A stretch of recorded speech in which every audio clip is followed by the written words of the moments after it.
dapat tayo maging manalig sa Diyos, higit pa dun mas malalim, kasi higit pa tayo makakaranas ng matinding kalamidad. Alam niyo ba yun?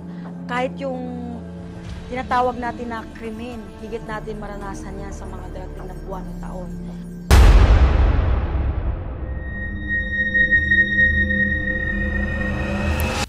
Hello po mga Kapi-TV. Sa video na ito ay tatalakayin natin ang pag-iba ng kulay ng kalangitan na signos ng dilubyo ayon sa mga visions ni Madam Rudy Baldwin.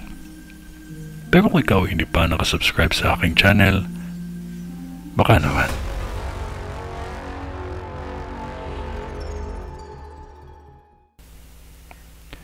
Ito ay lugar na kung saan may nakakita akong tatlong sunog at malawak o malaking apoy ito. Ang isang apoy hindi ito kalayuan sa malawak na tubig. Ang isa malapit lang ito sa mga tindahan at ang isa ay sa lugar na kung saan malapit lang sa hardware. Sa taong 2026, may nakakita akong kaguluhan na mangyayari pa lamang kung hindi magkakaunawaan at matinding gulo ito. May mga pag-uusap akong nakikita, ngunit animoy dating gulo na nabuhay muli ang hindi pagkakaunawaan. Dalangin ko sana ay magkakaunawaan upang katahimikan ang manaig.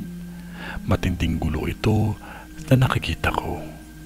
Maging maingat din sa lahat ng bagay na magiging sanhin ng sunog. Nakikita ko sa vision ko na hindi makakaligtas sa hamon ng kalikasan ang probinsyang ito, lalo na sa Moro. Dahil may nakikita akong pagyanig ng lindol na malakas, may katamtamang lakas at may malakas pa akong nakikita. May dalawang bagyo na tatama at papasok sa lugar na ito, ngunit ang isa ay lilihis ito papuntang Visayas. May kalakasan ang bagyong ito, kaya maging maingat dahil may nakikita akong nasawi sa tindi ng lakas ng bagyo, lalo na sa baha. At may nakakita akong pagtaas ng tubig. May mga pangyayari na hindi inaasahan na mangyayari sa lugar na ito at sa mga nasasakupang lugar din. Dahil may nakakita akong laman dagat na lumapit sa dalampasigan at iba ang kulay ng kalangitan at madaming ibon na nagsisilabasan. Mga pangyayaring imposible ay nakikita ko na mga residente dito, lalo na sa Moro.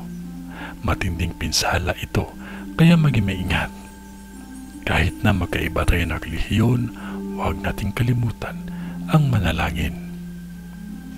Ito ay ang vision ni Madam sa Hulo, Sulu. Sa ngalan ng Diyos Ama, ng Diyos Anak, at ng Diyos Espiritu Santo. Amen.